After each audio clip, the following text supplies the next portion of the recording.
I'm Michael David with Eye on Sun Ballet, and this is Inside Interviews. It's my pleasure to be joined by our guest, Alexander Tressor. He's the new artistic director for the Sun Valley Ballet, a program instructor here at Zenergy Health Spa, and a Parkinson's disease advocate. Alexander, thanks for being with us. My pleasure. I can't forget also a YouTuber too. We'll talk about that a little Well, I don't know what that means. My kids tell me about it all the time. Okay. So how does a guy, give us the condensed version of how a guy born and raised in Moscow, don't want to date you, but in the Soviet Union, and tell us a little bit about how you got to Sun Valley, Idaho. Well, if we want to start back in Russia, we left in 1975. I just turned 16, and my parents had a crazy idea that we should immigrate. And at the time, the Soviet government allowed that to happen. Right. Make a long story short, we ended up in New York, where my dad, Andrei Kramarevsky, who was a very well-known, famous ballet dancer from the Bolshoi, started teaching at the School of American Ballet and New York City Ballet. Right. Everybody knows those places. Sure. And I ended up in school taking ballet lessons only because we didn't know what else for me to do. Right. And you were an athlete before that. Yeah, I played soccer in Russia and hockey because you have to. Right. You know, there's no other thing. And I was saved from joining the army because we immigrated. Okay. And had we stayed, I don't know what would become of me. I really have no idea. I was in a boarding school for almost 10 years. So we settled in New York.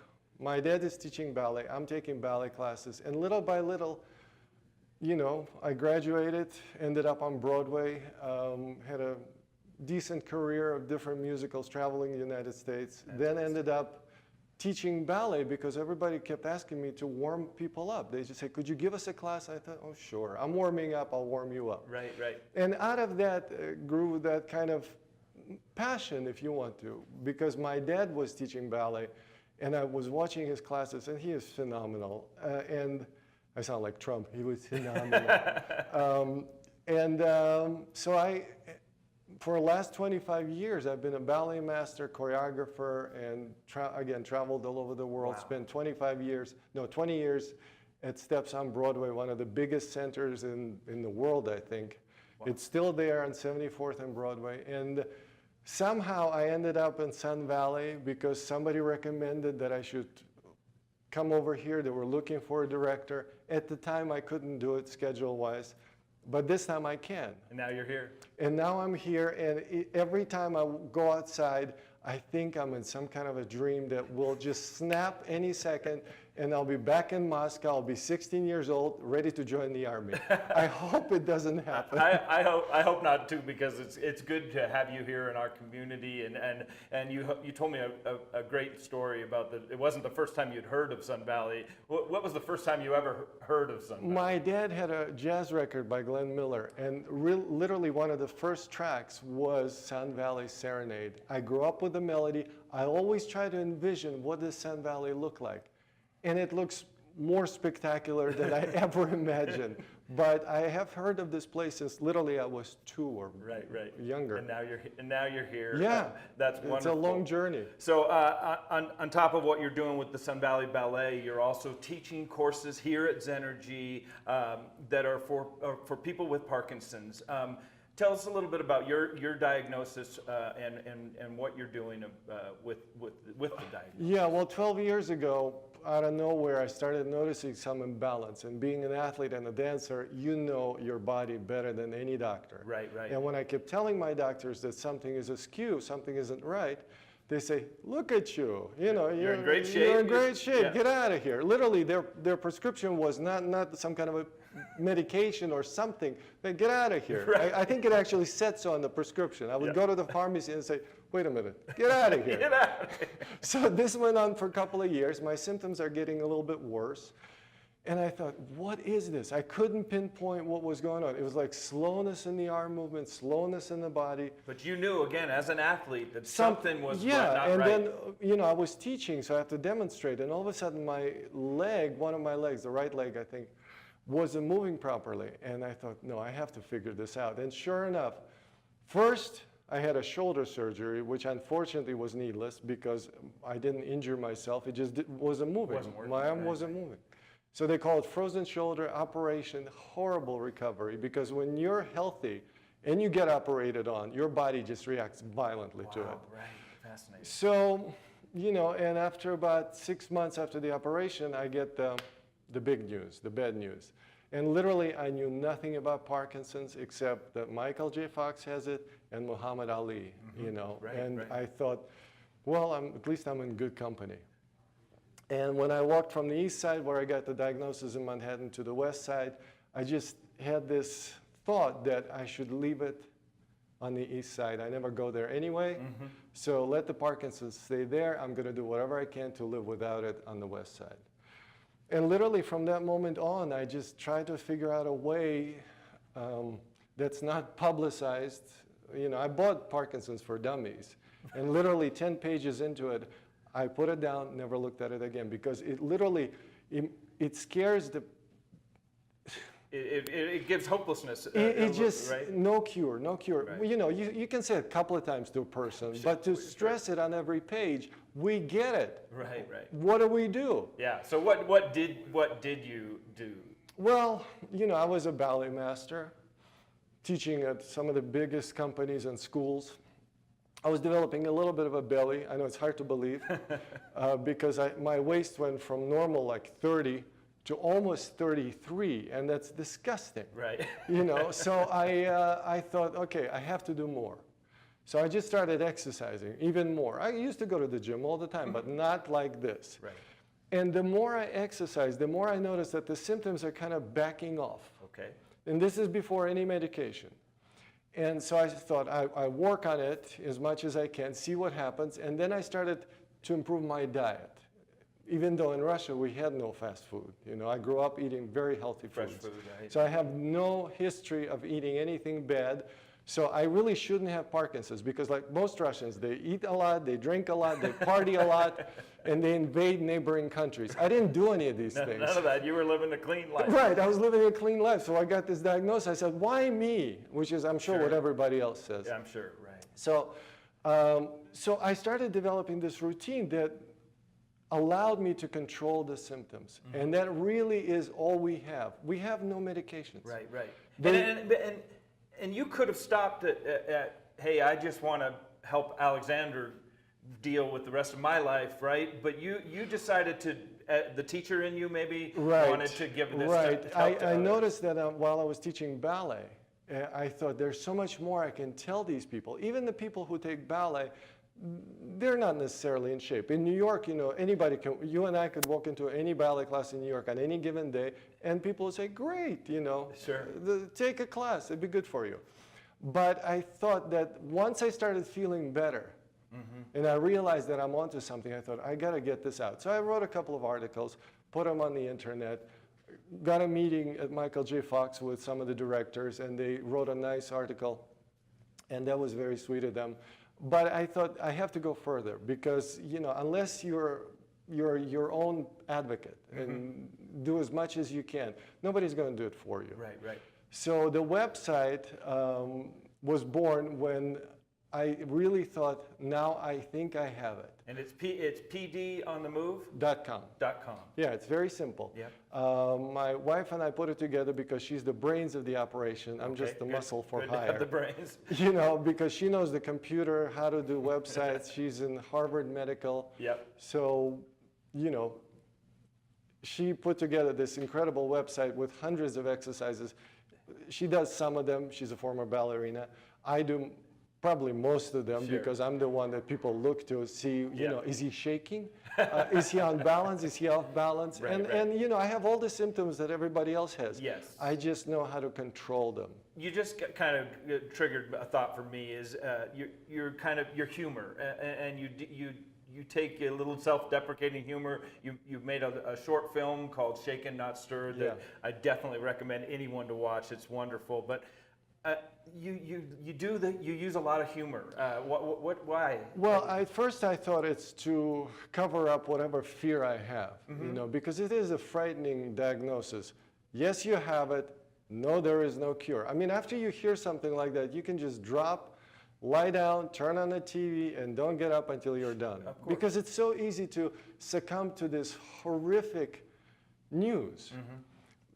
Fortunately, my mom was a clown. I mean, I grew up in the circus because she was a juggler and high trapeze actor. Literally, okay. Literally, I grew up in the circus. So I grew up around people who would fall from a tight rope and, bitten by a bear, and they all kind of rebound. They laugh about it. I thought, that's amazing. And I think it stuck with me that if a bear, falls on you, you gotta, eventually you gotta move it off and if you just survive it, you want to laugh keep about going. it. And Leonardo DiCaprio actually got an Oscar for it. That movie where he's mauled by the bear. Right. Yeah, so it makes sense. Parkinson's is just a huge bear that's annoying. Yeah. So the humor part comes from my mom, my upbringing, and the fact that I just refused to give in to this despair. Wow. Well, great. Talk a little bit about the courses that you teach here at Zenergy for people with Parkinson's. Well, first of all, I have to say that the people that work here are amazing. They heard that I do something with Parkinson's. They invited me. They listened to me. And I really felt kind of embarrassed that I was getting so much attention because I'm just a guy with Parkinson's who's trying to live a normal life. I help people, and that's really all I want to do. Right. But I guess they sensed that I could help people in a way that is beneficial for the community, for everyone here. And I just have to thank them because I've only been here about 3 weeks. Oh, fantastic. And I've had interviews, I met with them, they're wonderful people. It's amazing. Right. And these classes are free, open to the public. Yeah. Your class starts on October 16th? 16th at 11 o'clock. 11 o'clock on Thursdays? I think it's Tuesday. Tuesdays, okay. And then there's another class here taught by Jennifer Hubbard, Fridays at 1 o'clock. At 1, yeah. I took that class. Okay. And it's truly one of the better classes that I've ever seen for Parkinson's because obviously it's very difficult for people who do not have Parkinson's to get into the skin of what these people go through. Right. And what was great about that class, it was so balanced that people could work on their strength, could work on their coordination, and it was interesting. It was challenging. I was challenged, and I'm a professional dancer. Right. That's so fantastic. that says a lot. And yet, almost anyone can participate, right? I think anyone who has a neurodegenerative disorder, be it Parkinson's or something else, or exercise is a must. Taking classes, spin classes, aerobic classes, Parkinson's classes. Yep. It gets you out of the house. It gets you out of your element where you're constantly walking around in this dark cloud. Sometimes around here it's not called. You leave that on the east side, right? Right. It's not called Sun Valley for nothing. Right. If you wake up and you're depressed here, right. I'm not sure if anything can help you. This is a pretty special place. Talk a little bit too. You're going to do a talk on October 18th at the Limelight, sponsored by Limelight and Zenergy. Talk about that. Well, I've done a lot of lectures over the years. I have been invited to huge rooms full of people that either have Parkinson's or caring for someone with Parkinson's. And I really love that because as an educator, again, I've been sort of preparing myself for a long time how to reach people and hopefully they will listen. Yeah. Because it's really, the advocacy begins and ends with the fact that we have to become much more disciplined. Right. And then the Parkinson's just becomes another name. We don't want to give it a status of this incurable behemoth, this monster, Right. We can deal with it, but we have to transform ourselves. And really that's the bulk of the conversation that I have with people. Right. Just to tell them that it's not enough to have a desire to feel better. You really have to sweat. You really have to work. And I just stand there as an example because, not to brag, but it is a lot of work. Yeah. It is a lot of concentration. I don't take days off when I say, oh, it's a little sore. No, it just doesn't exist. I'm going to work through it, and I'm going to feel better. Yeah. And that's the message. That's it. That's fantastic. And you, as an elite athlete, ballet dancer, you understand when you've got to be at the top of your game, and that's what you're trying to impart to people that are doing this to minimize the symptoms. Yeah, the only drawback, I have to be on the bicycle all the time. Right. I'm liking it. I'm feeling good. The thought process is much clearer because you have this rhythm. Yes, It's a natural rhythm. That's wonderful. Well, welcome to our community. We're so lucky to have you. Good luck with the ballet, with the courses here at Zenergy and the talk. And I know that the people in our community that are either dealing with Parkinson's themselves or family members are going to benefit from having you here. I couldn't be more excited or happy, and I just can't wait to start. That's fantastic. My guest has been Alexander Tressor from the Sun Valley Ballet and Zenergy Health Spa. This is Inside Interviews.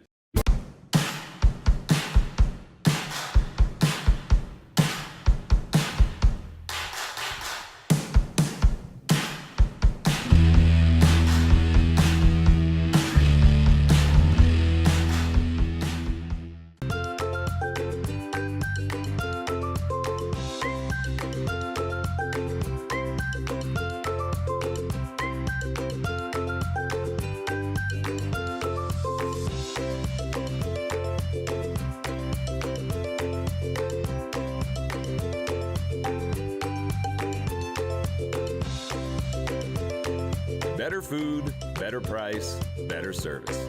Atkinson's Market, supporting local farmers since 1956. No matter your taste or personal style, the shopping in Sun Valley has what you need for a day in the mountains or elegant night on the town. From bike sales, rentals, repair, outdoor accessories, and souvenirs to high-end, on-trend fashion and sportwear, including a hip modern women's boutique, there is something for everyone in the Sun Valley Village.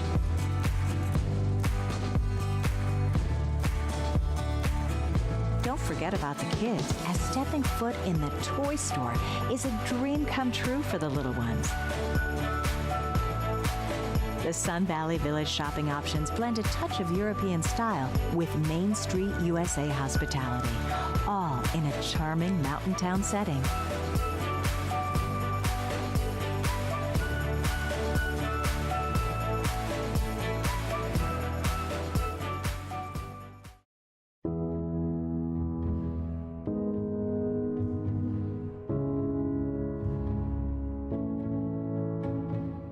The most exciting part about making custom jewelry is giving them something that's exactly what they described. I've drawn it on paper and now it's a three-dimensional piece and it's a finished piece and it has diamonds or sapphires or whatever the stone might be. It's what was their envisioned piece of jewelry and I get to complete that for them. I get to fulfill their dreams by building what they want.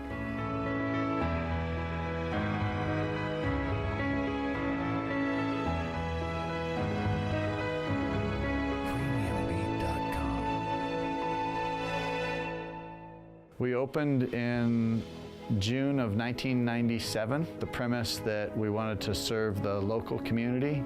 We feel we've been very successful. We really listen to our customers' needs. Because of that, we've been in business almost 20 years now. Jewelry is a very personal item, and consequently it's a very emotional item for a lot of people. It's actually more about developing relationships with your customers than the pieces itself. We get to sell the engagement ring and then be involved in the wedding sometimes, then children come into the picture and anniversaries, and so we really get to know our customers and their families and see them grow. That's the greatest part about this business, is that we really connect with our customers and develop that personal relationship. That's the rewarding part of this business too.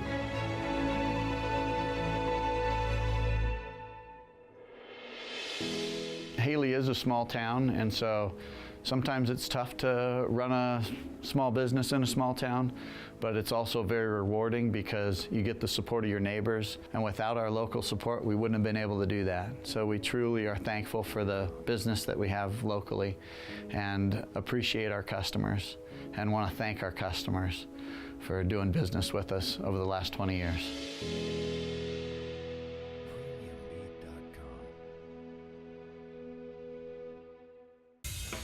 Eye on Sun Valley, daily local news from beautiful Sun Valley, Idaho.